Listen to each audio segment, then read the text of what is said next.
Ikaw po. Ay, ikaw ba? Ikaw na. Salamat.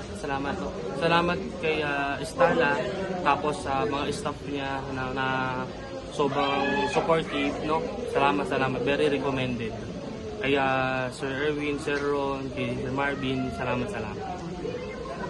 Lahat ng staff yan. Ay, kay Sir JD. Okay, ayun. JD.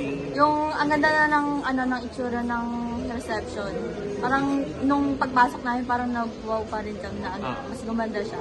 Alam na natin pero oo, mas maganda pa yung actual. So yun, thank you sa lahat ng staff na tumulong sa amin. Ayan, sila Dayan, Sila JD. Ayan, sila JD, yung team ni Sir Marvin. Hindi kasi namin kilala isa-isa.